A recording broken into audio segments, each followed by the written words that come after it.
രാഹുൽ മാങ്കൂട്ടത്തിന് മുൻകൂർ ജാമ്യം ലഭ്യമായിരിക്കുകയാണ്. ഉപാധികളോടെയാണ് Thiruvananthapuram principal sessions കോടതി ജാമ്യം അനുവദിച്ചത്. അതിനിടെ രാഹുൽ നാളെ പാലക്കാടേക്ക് എത്തി വോട്ട് ചെയ്യുമെന്ന വിശദാംശങ്ങളൊക്കെ പുറത്തേക്ക് വരുന്നുണ്ട്. സൂചനകൾ അത് കൃത്യമാണോ? എന്താണ് ഇനി രാഹുലിന് മുന്നിലുള്ള ഈ ആശ്വാസ വഴി വരുമ്പോൾ അടുത്ത നീക്കങ്ങൾ എന്നുകൂടി മനസ്സിലാക്കണം. അനന്തകൃഷ്ണൻ വിധിയുടെ വിശദാംശങ്ങൾ നൽകാൻ തിരുവനന്തപുരത്ത് നിന്നും ചേരുന്നുണ്ട്. അനന്തൻ, വളരെ ഗുരുതരമായിട്ടുള്ള വകുപ്പുകൾ ചുമത്തിയാണ് ഈ കേസ് കോടതിക്ക് മുൻപാകെ എത്തുന്നത്. നമ്മളെ സംബന്ധിച്ചോളം നമ്മൾ വിലയിരുത്തിയത് ആദ്യത്തെ കേസിൽ നിന്നും വലിയ ഗുരുതരമായി തന്നെ ഈ കേസിനെ കോടതി കാണുമെന്ന് വിചാരിച്ചു.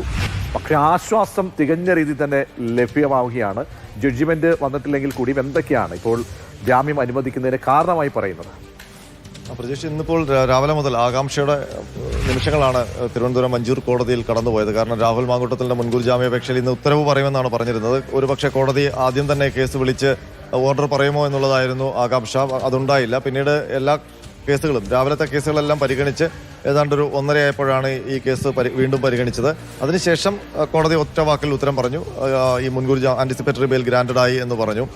അതിന് ചില കണ്ടീഷൻസ് കൂടി പറഞ്ഞു. അതായത് സാധാരണഗതിയിലുള്ള കണ്ടീഷൻസ് മാത്രമേ ഉള്ളൂ.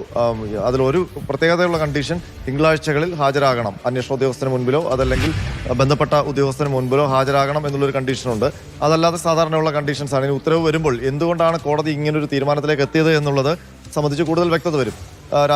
പ്രജീഷ് സൂചിപ്പിച്ചതുപോലെ ആദ്യത്തെ കേസിലായിരുന്നു വലിയ വാദപ്രതിവാദങ്ങളും ഒക്കെ നടന്നത്. അതിൽ ഒരു തർക്കമുണ്ടായിരുന്നത് ഇത് മ്യൂച്വൽ ആയിരുന്നു. അതായത് അവർ തമ്മിലുള്ള റിലേഷൻ ഉണ്ടായിരുന്നു. അപ്പോൾ അത് റേപ്പ് ആവുന്നത് എങ്ങനെയാണ്, ഗർഭഛിദ്രത്തിന് രാഹുൽ നേരിട്ട് ഒരു നിർബന്ധം ചെലുത്തിയതിന് തെളിവില്ലല്ലോ എന്നൊക്കെ ഉള്ളതായിരുന്നു. അപ്പോൾ അതിന് രാഹുൽ മാങ്കൂട്ടത്തിന് വാദിക്കാനുള്ള സ്വന്തം ഭാഗത്തു നിന്നുള്ള തെളിവുകൾ കൂടി കോടതിയിൽ സമർപ്പിച്ചു. അതുകൊണ്ടാണ് അത്രയും വലിയ വാദം നടന്നത്. പക്ഷേ എന്നിട്ട് പോലും രാഹുൽ മാങ്കൂട്ടത്തിന് അവിടെ വാദിച്ച് ജയിക്കാൻ കഴിഞ്ഞില്ല. മുൻകൂർ ജാമ്യാപേക്ഷ അവിടെ തള്ളപ്പെട്ടു. പക്ഷേ അതിലും കുറച്ചുകൂടി ഗ്രേവായിട്ടുള്ള, കുറച്ചുകൂടി ഇത് കാര്യത്തിൽ നമുക്ക് പറയാൻ പറ്റില്ല, വളരെ ഹീനമായ ഒരു കുറ്റകൃത്യത്തിന്റെ വിവരണം അടങ്ങിയതാണ്. കുറ്റകൃത്യങ്ങളുടെ മാത്രം വിവരണം അടങ്ങുന്ന ഒരു പരാതിയാണ് KPC പ്രസിഡന്റിന് ലഭിച്ചത്. അതാണ് സംസ്ഥാന പോലീസ് മേധാവിക്ക് ഫോർവേഡ് ചെയ്ത് കൊടുത്തത്.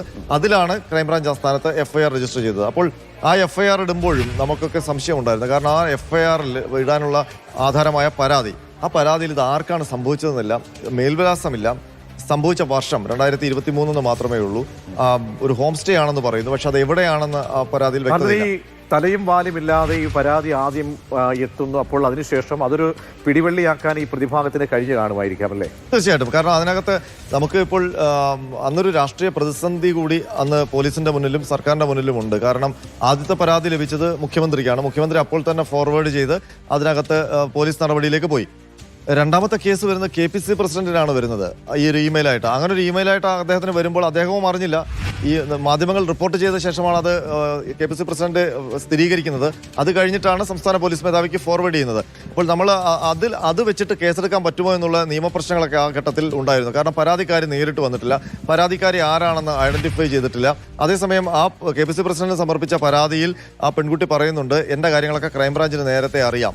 അത് ക്രൈംബ്രാഞ്ചിനെ കൂടി കുരുക്കുന്ന ഒരു മൊഴിയായിരുന്നു, ഒരു കണ്ടന്റാണ് അതിനകത്തുള്ള ഒരു പരാമർശം. അപ്പോൾ അതുകൊണ്ട് നമ്മൾ അന്വേഷിച്ചപ്പോൾ ക്രൈംബ്രാഞ്ച് പറഞ്ഞത് ആദ്യഘട്ടങ്ങളിൽ വന്ന ആരോപണങ്ങൾ, ആ ആരോപണ സമയത്തൊരു ക്രൈംബ്രാഞ്ചിന്റെ സംഘം ഇത് അന്വേഷിച്ചിരുന്നു. അപ്പോൾ സമാനമായ പരാതി വന്നപ്പോൾ ആ പെൺകുട്ടിയെ കണ്ടു, മൊഴി നൽകാൻ തയ്യാറായില്ല. അതുകൊണ്ടാണ് കേസുമായി മുന്നോട്ട് പോകാതിരുന്നത് എന്നുള്ളതാണ്. അപ്പോൾ ക്രൈംബ്രാഞ്ചിന് കൂടി അല്ലെങ്കിൽ പോലീസിന് നേരത്തെ ആരാണെന്ന് അറിയാവുന്ന ഒരു കേന്ദ്രത്തിൽ നിന്നാണ് ഈ പരാതി വന്നിരിക്കുന്നത്. അതുകൊണ്ട് പോലീസ്, നമ്മൾ മനസ്സിലാക്കുന്നത്, പരാതി മായി രംഗത്ത് വരും എന്നുള്ളൊരു ഉറപ്പിന്റെ അടിസ്ഥാനത്തിലാകണം അന്ന് FIR രജിസ്റ്റർ ചെയ്തത്. പക്ഷേ ആ FIR രജിസ്റ്റർ ചെയ്തതിന്റെ തൊട്ടടുത്ത ദിവസങ്ങളിൽ തന്നെ മുൻകൂർ ജാമ്യാപേക്ഷ സമർപ്പിക്കപ്പെട്ടു. അപ്പോഴും പോലീസിന്റെ കയ്യിൽ മൊഴിയില്ല. അപ്പോഴും പോലീസിന്റെ അടുത്ത് നമ്മൾ അന്വേഷിക്കുമ്പോൾ അവർ പറഞ്ഞത് ഇതിനകത്ത് അയാൾക്ക് അറസ്റ്റ് ഭീഷണി ഇല്ല, കാരണം മൊഴി കിട്ടിയാൽ മാത്രമേ അറസ്റ്റിലേക്ക് പോകാൻ കഴിയൂ. അപ്പോൾ അറസ്റ്റ് ഭീഷണി ഇല്ല, മൊഴിയുമില്ല. പിന്നീട് കോടതി മുൻകൂർ ജാമ്യാപേക്ഷ പരിഗണിക്കുമ്പോൾ പോലീസ് റിപ്പോർട്ട് ആയിട്ടില്ല, മൊഴി ആയിട്ടില്ല. അപ്പോൾ കോടതി എന്ന് തരാൻ പറ്റും? 15-ാം തീയതി, ക്ഷമിക്കണം, ഇന്ന് ഈ ദിവസമാണ്, അതിന്റെ തൊട്ടടുത്ത ദിവസമാണ്, തിങ്കളാഴ്ച ദിവസമാണ് കോടതി പറഞ്ഞത്, പ്രോസിക്യൂഷൻ പറഞ്ഞത്. അങ്ങനെ തിങ്കളാഴ്ച വാദം കേൾക്കാമെന്ന് പറഞ്ഞ് കോടതി ആ കേസ് മാറ്റിവെക്കുകയായിരുന്നു. വിശദമായ വാദം കേൾക്കാൻ അന്ന് കോടതി പരിഗണിക്കുമ്പോഴാണ് മൊഴിയും പോലീസ് റിപ്പോർട്ടും ഒക്കെ വരുന്നത്. അപ്പോഴും ഒരുപാട് കാര്യങ്ങൾ പിന്നെയും പെൻഡിംഗ് ആണ്. മെഡിക്കൽ പരിശോധന, ഫോറൻസിക് പരിശോധന, ഒരു പക്ഷേ ഈ അന്വേഷണ ഉദ്യോഗസ്ഥർ ക്രൈം സ്പോട്ട് പോലും സന്ദർശിച്ചിട്ടുണ്ടാകുമെന്ന് എനിക്ക് തോന്നുന്നില്ല. അതായത് ഒരു ഇന്ററോഗേഷൻ ആവശ്യമുള്ള, കസ്റ്റഡി ഇന്ററോഗേഷൻ ആവശ്യമുള്ള ഒരു കേസായിട്ട് നമ്മൾ കണ്ടതാണ്, അല്ലെങ്കിൽ അനുമാനിച്ചതാണ്. ഇവിടെ ആ പരാതിക്കാരി ഒരു സെക്ഷൽ പ്രെഡേറ്റർ എന്ന പദാവലി പോലും ഉപയോഗിച്ച് തനിക്കേൽക്കേണ്ടി വന്ന അതിഹീനമായ ഒരു ഗുരുതര കുറ്റകൃത്യങ്ങൾ പറയുമ്പോൾ ആ ഇരയുടെ എല്ലാ രീതിയിലുള്ള ആവലാതികളും ആ പെൺകുട്ടി അനുഭവിച്ച, ചെറുപ്രായത്തിൽ അനുഭവിച്ച എത്രത്തോളം ഹീനമായിരുന്നു ആ ക്രൂരകൃത്യം, ശാരീരികമാസകലം അങ്ങനെ മുറിവുകൾ വരുത്തിയ ശേഷമുള്ള ലൈംഗിക പീഡനം എന്നൊക്കെ പറയുമ്പോൾ മനുഷ്യ മനസാക്ഷിക്ക് വലിയ ഞെട്ടലാണ്. അപ്പോഴാണ് ഈ കമ്പാരിസൺ വരുന്നത്.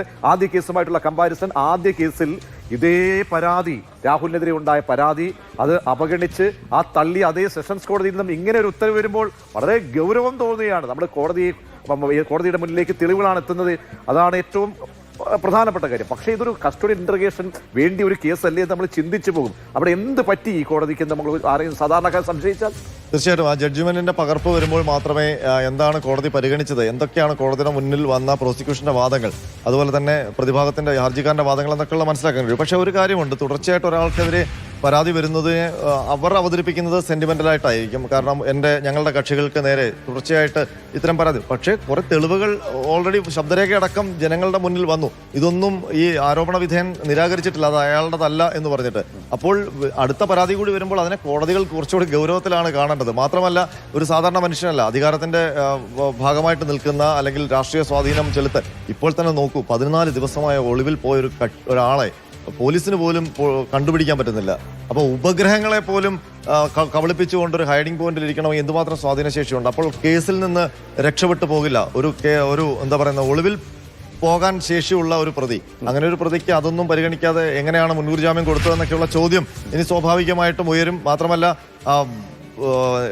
ഒരു ആദ്യത്തെ കേസിൽ സെഷൻസ് കോടതി മുൻകൂർ ജാമ്യം തള്ളുമ്പോൾ പറഞ്ഞിരുന്ന മറ്റൊരു കാര്യമല്ല, അതിനകത്ത് ഗ്രേവ് റേപ്പ് ഉണ്ട്, ഗർഭചിത്രം നിർബന്ധിച്ചാണെന്നൊക്കെ തെളിവുണ്ട്. പക്ഷെ കോടതി അങ്ങനെ പ്രഥമദൃഷ്ട്യാ കുറ്റകൃത്യം കണ്ടെത്തി എന്ന് മാത്രമല്ല അതിനകത്ത് പറയുന്നത്. ഈ ആൾ രാഷ്ട്രീയ സ്വാധീനമുള്ള ആളാണ്, ഇയാൾ MLA ആണ്.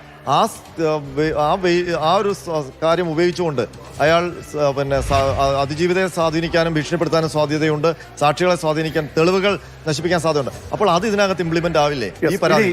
ഇനി രാഹുലിന്റെ അടുത്ത നീക്കം സംബന്ധിച്ച് എന്താണ് അനന്തൻ മനസ്സിലാക്കുന്നത്? രാഹുലിന് നാളെ പാലക്കാടേക്ക് എത്താൻ കഴിയുമോ?